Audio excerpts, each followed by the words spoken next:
I watched the fire consume the only life I'd ever known, and I lit the match myself. That's the last line Angela wrote in her blood-streaked journal, found under the charred remains of what used to be the Thompsons' suburban Texas home. By then it was too late. 4 bodies, 1 survivor, and a story so twisted it made seasoned homicide detectives lose sleep.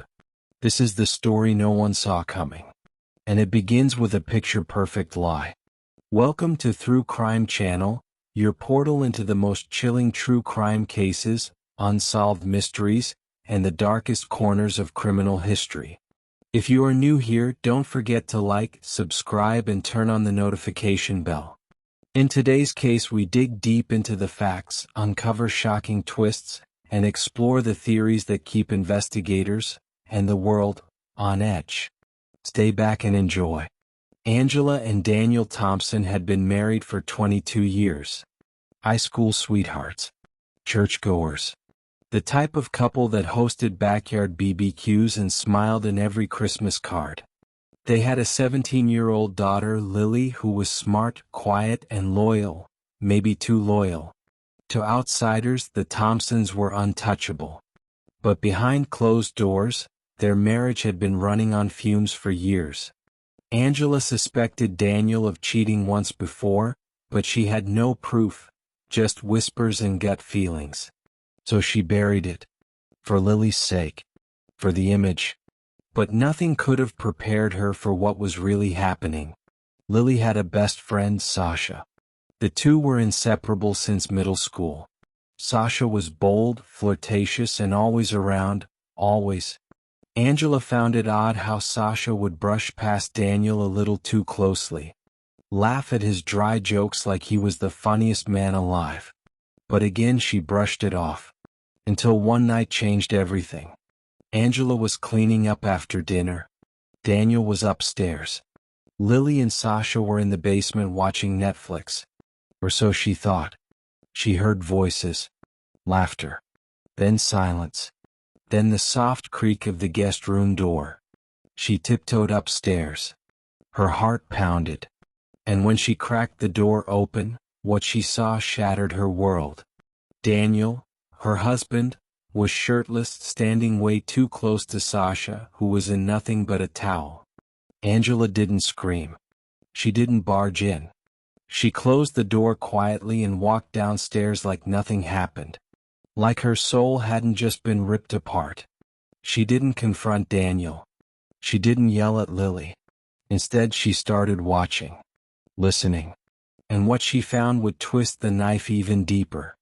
Angela checked Lily's phone while she was in the shower one morning. What she found made her physically ill. Lily had been helping cover the affair. She'd been deleting texts, sneaking Sasha into the house when Angela wasn't around, even gaslighting her own mother to protect her father's sick secret. Lily knew. She knew and she helped. Angela's heartbreak morphed into something darker. Something cold and vengeful. That night, she poured herself a glass of wine and sat alone at the kitchen table. She thought about every sacrifice she had made for this family. Every lie she'd swallowed to keep the peace. And now, her daughter was sleeping peacefully upstairs while her husband lay tangled in sheets with a girl young enough to be their child. Angela smiled to herself. She had a plan. Over the next few days, Angela was calm. Serene even. She cooked dinner, cleaned, went to church. No one suspected a thing. She even invited Sasha to stay over for the weekend. Said she missed her energy around the house. Sasha beamed. Lily was thrilled. Daniel didn't blink. On Saturday night, Angela made everyone's favorite dinner: roast, mashed potatoes, cornbread.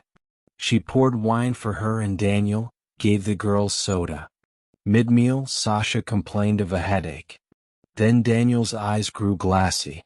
Lily started slurring her words. The sedatives worked fast. Angela didn't waste time. She dragged Sasha and Lily into the basement and locked the door. Daniel, barely conscious, was carried out to the garage and tied to a chair. She placed a gas can next to him, soaked the walls and floor with it. Then she went upstairs. She lit a match. The house exploded into flames within minutes. Neighbors saw the blaze, heard the screams, but it was too late. Or so Angela thought. Lily survived. Badly burned, unconscious but breathing. Firefighters pulled her from the basement rubble. Daniel and Sasha didn't make it. Angela was found sitting on the curb, watching the house burn like it was a movie she'd already seen 100 times. She didn't resist arrest. She didn't cry. At the station she confessed everything. "I gave them life," she said. "And I took it back." But the story didn't end there. During the investigation, Lily finally woke up in the ICU. What she told police flipped the case on its head. Turns out, Sasha had blackmailed Lily into helping. Threatened to leak private photos. Said she'd ruin her socially. Lily was manipulated. And Daniel? He'd promised Lily a new car if she kept quiet. It was a twisted game of grooming, power, and betrayal. Angela, now facing multiple life sentences, sat in her cell and read Lily's letter. The girl apologized. Said she was scared. Said she didn't know how bad it really was. Angela didn't respond.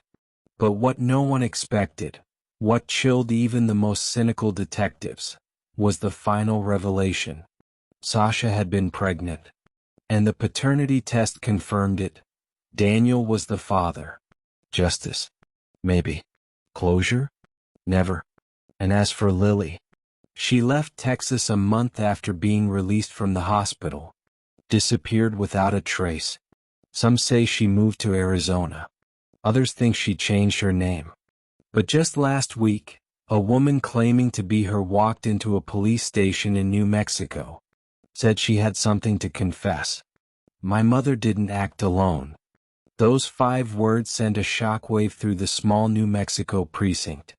The woman who said them was frail, pale, and wrapped in long sleeves despite the desert heat. She looked older than her age, haunted. She said her name was Lily Thompson, the girl who was supposed to be dead inside. The officer at the desk didn't know what to make of it, until she pulled up her sleeves. Burn scars.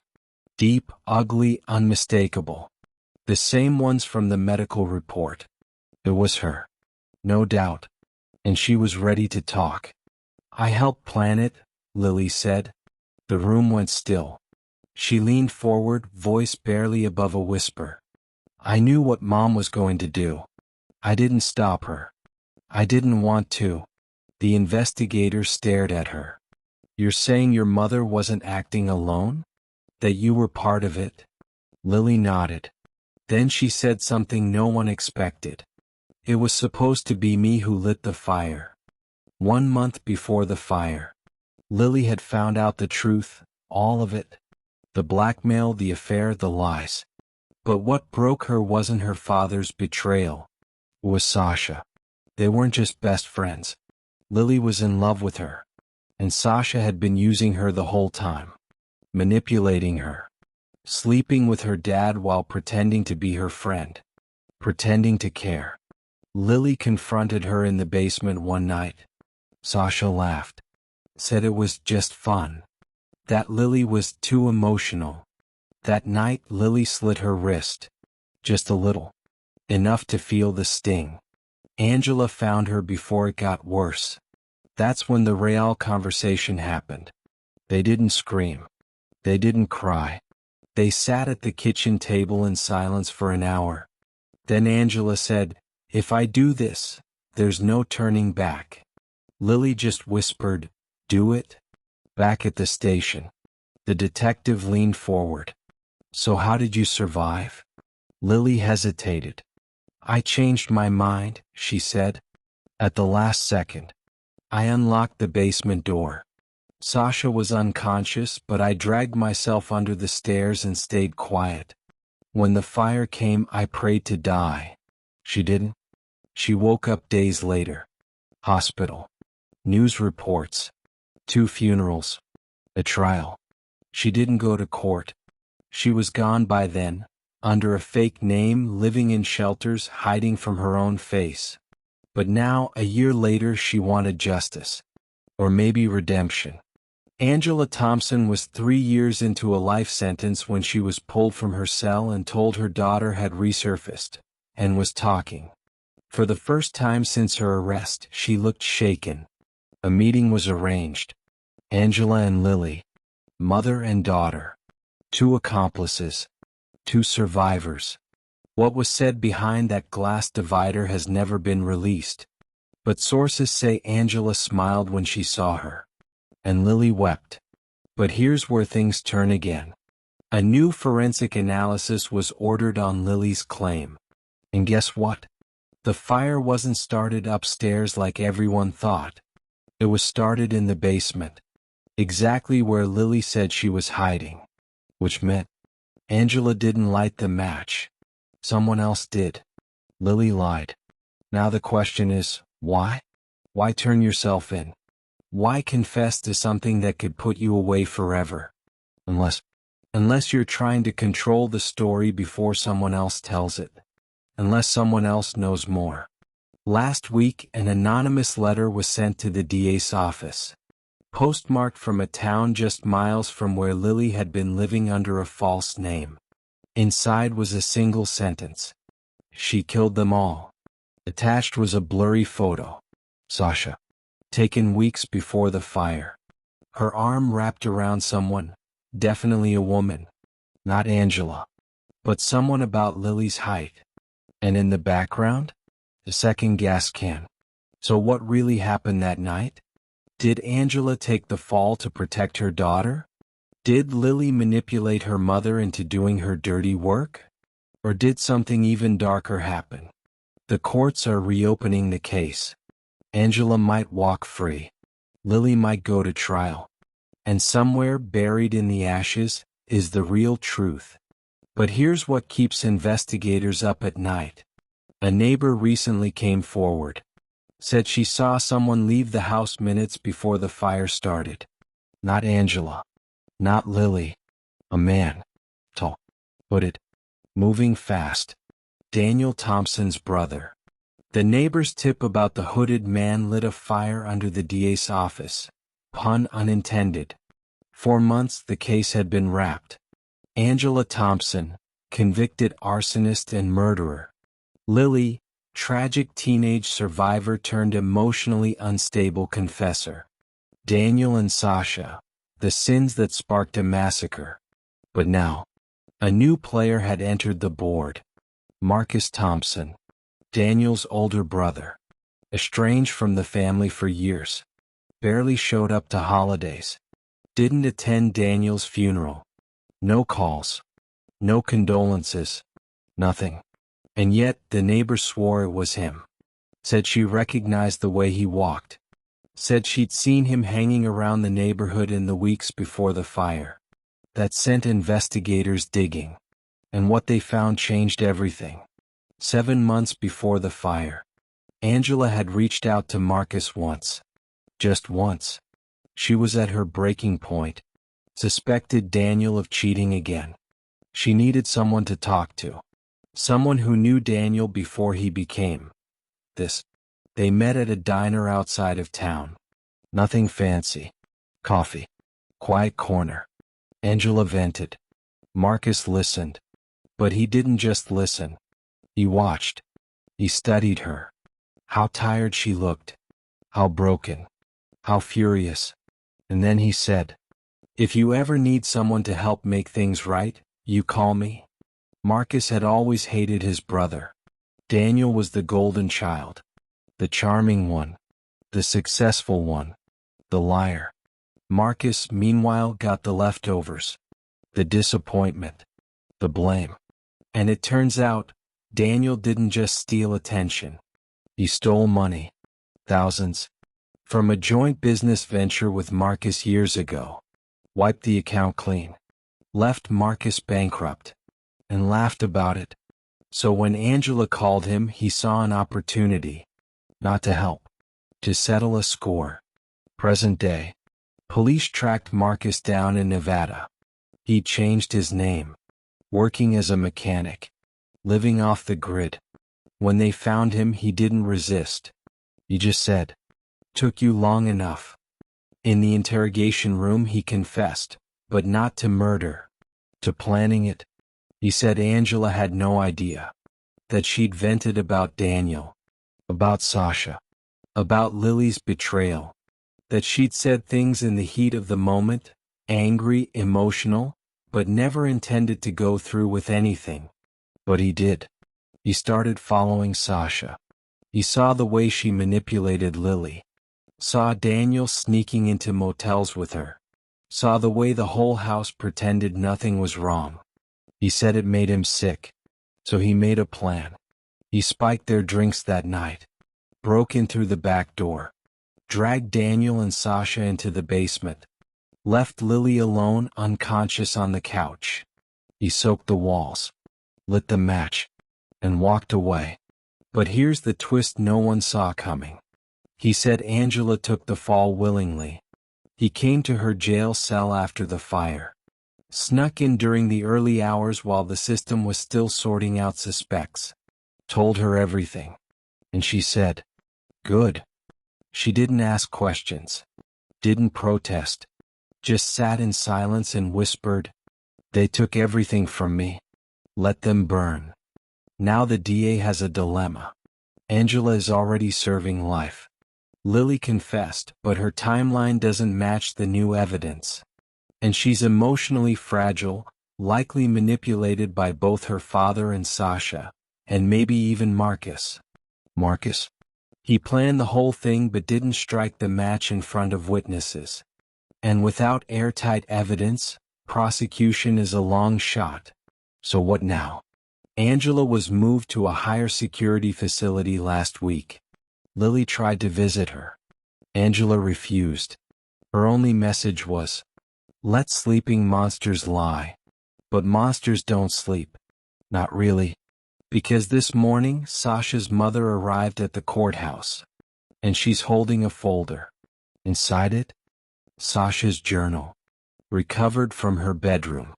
Dated just 3 days before the fire. And in it, a chilling entry. Daniel said if anything happens to us, Marcus is the one who'll benefit the most. He's been watching. Waiting. I think he wants us gone. I don't trust him. But Daniel says he's harmless. I'm not so sure. The journal was time-stamped. Handwriting verified. Suddenly, Marcus isn't just an angry brother. He's a calculated predator. And then came the final blow. In the last page of the journal, Sasha wrote, "I think Lily knows what's going on. I caught her talking to Marcus on the phone. She looked terrified." Which means Lily didn't just survive. She didn't just confess. She knew. She knew Marcus was planning something. And she said nothing. So what's the truth?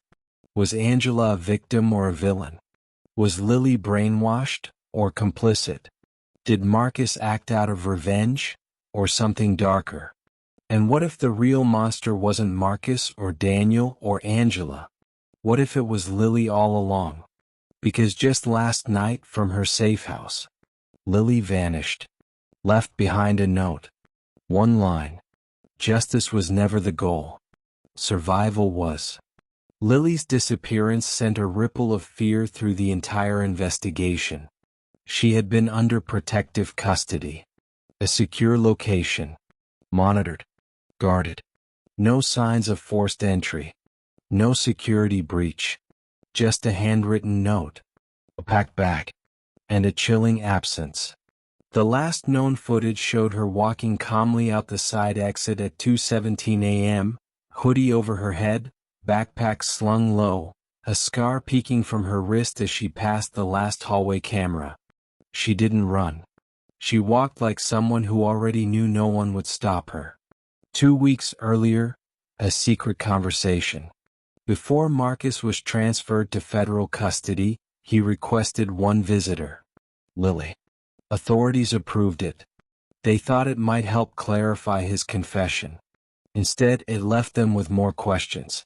The audio was partially corrupted, but a few clear lines survived. "Marcus, you did better than I ever expected. I didn't think you'd go through with it." Lily. You always underestimated me. Marcus. They'll come for you now. Lily. Let them. What no one knew until now. Sasha's journal had been tampered with. Forensic analysts discovered torn pages, rewritten sections, and faint erased lines beneath the ink. Buried under the final entry was a message scratched faintly into the paper. Lily told me she wanted them all to burn. She meant it. She said Sasha had betrayed her. That Daniel was a monster. That her mom was just the spark. She wasn't crying. She was smiling. Suddenly the story fractures again. Angela, once painted as the scorned, deranged wife, may have only lit the fire after being emotionally manipulated. Marcus, possibly a pawn in a deeper game, fueled by past rage, yes, but possibly triggered by Lily's suggestion. And Lily? She may have been the architect. After Lily's disappearance, the FBI searched the online aliases tied to her shelter history.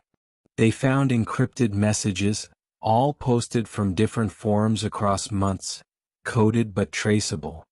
One stood out. Vengeance is not about pain.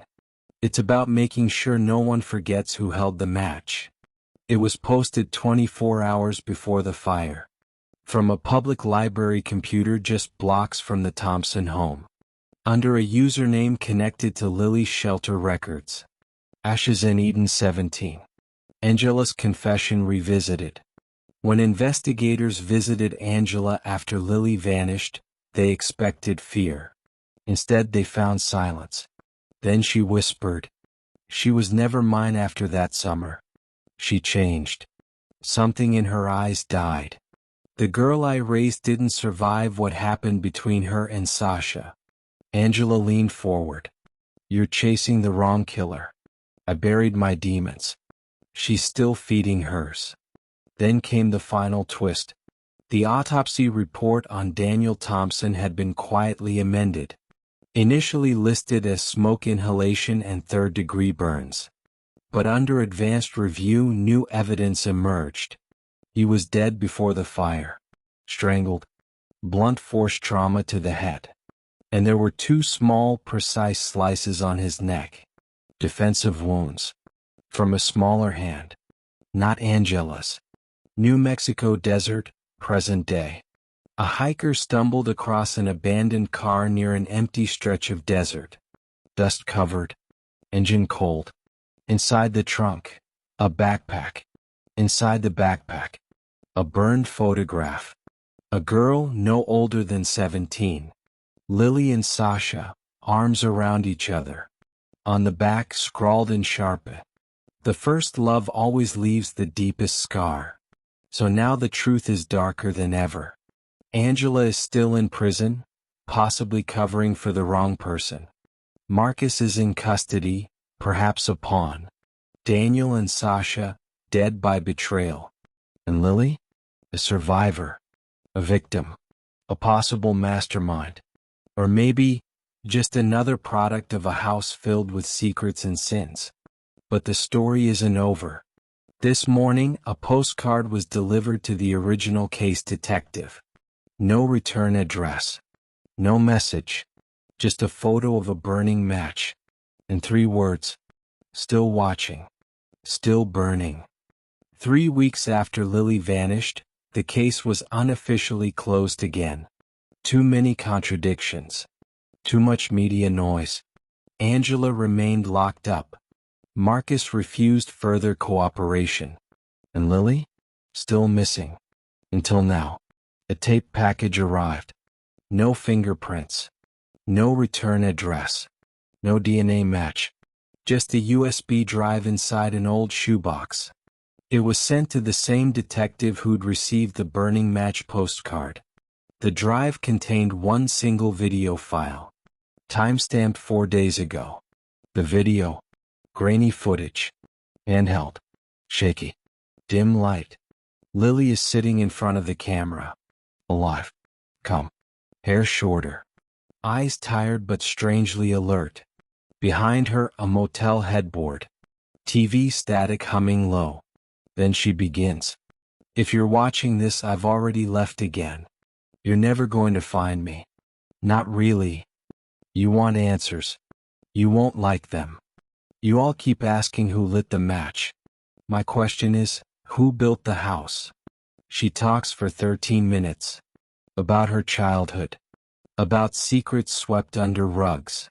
How Daniel was never just a cheating husband, but a manipulator. A predator. How Sasha had been more than a best friend. More than a lover. How it had started when they were 14. How her father knew and used it. He told me to stop being dramatic. That Sasha was just exploring. But it wasn't that. She made me feel safe. And then she took it all away for a man who was supposed to protect me. Then she talks about her mother. Mom didn't go crazy. She got cornered. And when cornered animals strike, people act shocked. But what would you do if you found out your daughter's best friend was in your husband's bed? She didn't plan the fire. I did. Marcus helped me. But not because I tricked him. Because I told him the truth. He didn't kill Daniel. I did. And there it is. The confession. Cold. Direct. No tears. Lily killed her father. Because he took everything from her. Because he turned Sasha against her. Because, in her words, I wanted him to feel powerless before the end. Like I did. For years. She says she didn't plan to survive the fire. But as the flames rose, something inside her didn't want to die. I dragged myself out. Burned. Scarred. Half dead. But free. She tells the camera. Angela didn't just take the fall. She took the punishment gladly. Because deep down she hated him too. And Marcus? He thought he was in control. He wasn't. I used him. Like Dad used me. Then her voice changes. Grows quieter. You want justice. I get it. But justice doesn't fit in courtrooms. It burns in silence. It crawls in your bones. The end of the video. She looks straight into the lens. Expression blank. Then finally a smirk. If you really want to stop me, you better move fast. Fade to black. 1 second of silence. Then a single line appears on screen. Next, Colorado. Authorities mobilized. Within 48 hours, law enforcement swept Colorado motels and rural properties. Then came the break. A house fire in a quiet suburb just outside Boulder. No survivors. 2 bodies found. 1 male. 1 female. But neither were Lily. Among the wreckage? A phone. Inside the Notes app, 1 final message. The note. I told her I'd help. I didn't know she'd go this far. She said this one was for Angela. I thought the last fire was the end. It was the beginning. Empty. Marcus Thompson. Dead. Burned beyond recognition. He'd escaped federal custody 3 days prior. And the woman? A former judge. Angela's divorce court judge from 8 years ago. The same one who gave Daniel full financial control during the split. The same one who dismissed Lily's testimony as teenage drama when she tried to speak out. Now both dead. So where is Lily now? Unknown. Interpol issued a red notice.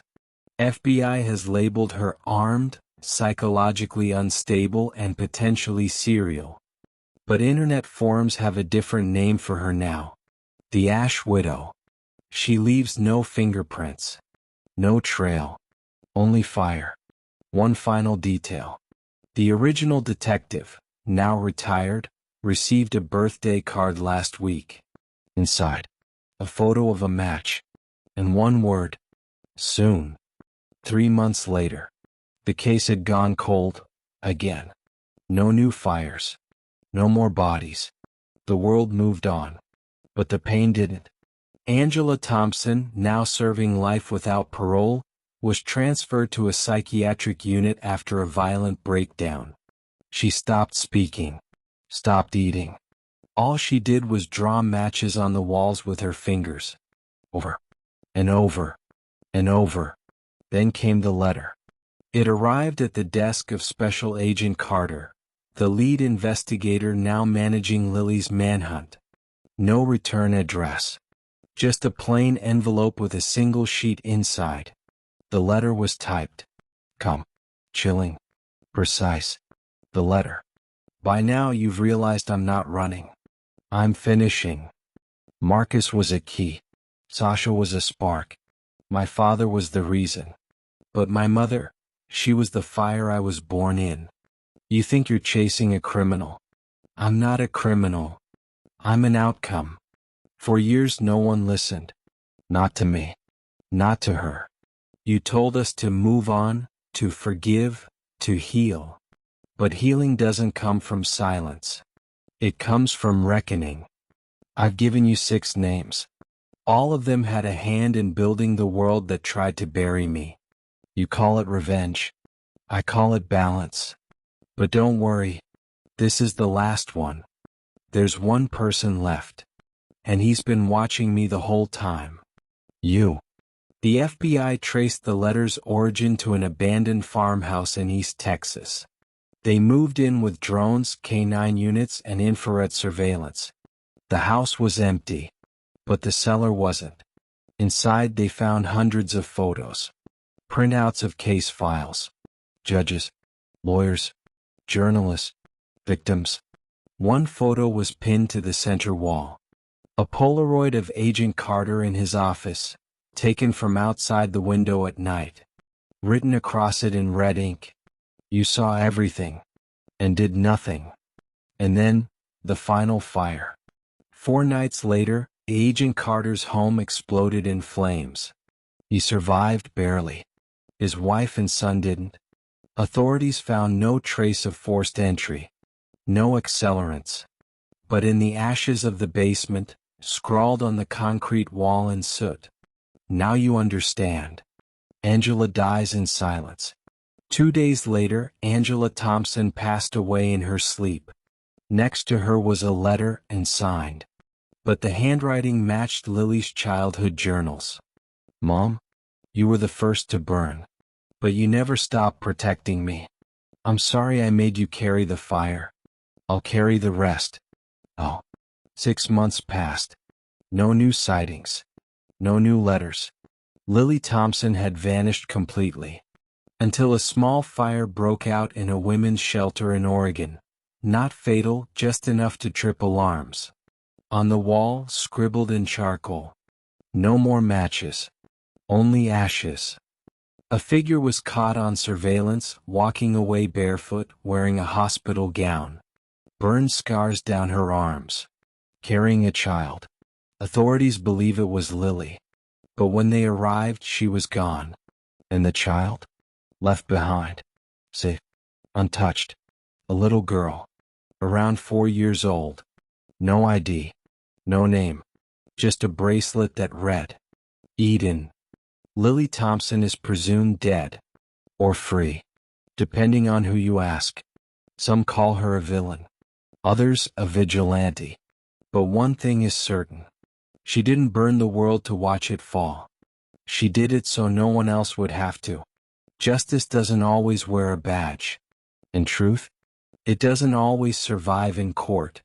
But when the world ignores the screams of the wounded, sometimes it creates a fire too big to contain. In a quiet suburb of Phoenix, a woman checks into a motel with a burn scar down her neck and a girl named Eden. The receptionist says, "First name?" She smiles. Angela. Black screen. The final truth was never the fire. It was the match that no one stopped. And now in the ashes only one truth remains. Lily Thompson was never just a broken daughter. She was the product of a house built on secrets, betrayal, and silence. She burned her family to the ground. And then kept going. But even fire has limits. And this time it found one. 1 year later, Santiago, Chile. A woman checked into a clinic for burn victims. American. Scarred. Quiet. Accompanied by a child, Eden. No papers. No passport. No digital trail. The woman called herself Angela Reyes. But one nurse knew the eyes. She had followed the case. She had seen the grainy photos. The smirk. The stare. And that scar across the collarbone, distinct, twisted, unmistakable. She alerted Interpol. Then she vanished. The clinic burned down 3 nights later. 16 dead. But this time, Lily wasn't among them. Her body was never found. But neither was Eden's. Only a single photo surfaced in the aftermath, emailed anonymously to a news station in Austin, Texas. A woman standing near a cliff, holding a child's hand. Back turned to the camera. Below it, written in the subject line, "The fire ends here." Then came the shock. 3 months after the Chile incident, a series of anonymous donations flooded 5 different women's shelters across the U.S. Each donation was for $117,000. All traced back to accounts once linked to Marcus Thompson and an offshore wallet never recovered after his death. The signature on each deposit simply read, "Angela's grave disturbed." In the small prison cemetery where Angela Thompson had been buried, groundskeepers discovered her grave had been dug up. But not robbed. The body was still there. What changed was the headstone. Someone had replaced the old plaque with a new one. Carved, not printed. Read, "Angela Thompson." She didn't light the fire. She held it, so her daughter could escape it. A journalist working on a podcast about the Thompson murders received an unmarked USB drive in the mail. The contents? A final audio recording, Lily's voice. "Come. Collect it. Raw. I never wanted to become this. But no one stopped it. Not when I screamed. Not when I bled. They covered their ears and turned their backs. So I became the fire. But Eden? She'll never know it. She'll never see it. I built her future on the ashes of mine. Let the world hunt me. But let her grow up untouched. No more revenge. No more names. No more blood. The fire ends with me." 3 years later, Tokyo, Japan. A teacher at an international school watches a new student draw quietly in her sketchbook. The girl's name is Eden Reyes. Bright, quiet, always staring out windows like she's reading the sky. One day the teacher asks her what she's drawing. Eden flips the book around. A house. Burning. But in the sky, 2 small birds flying free. At the top, scribbled in red pencil, "Mom says the fire is over." Authorities eventually stopped the manhunt. Too many dead ends. Too many places to look. Lily Thompson became a ghost. An urban legend. A whispered name in true crime threads debated endlessly. Was she a victim? A monster? A martyr? But one thing is clear. She wasn't trying to escape punishment. She was trying to give her daughter a life untouched by it. A woman steps onto a ferry in Greece. Her face is older, weathered, her hand clutching a passport. She's holding a book of matches. She lights one, watches the flame, then flicks it into the sea.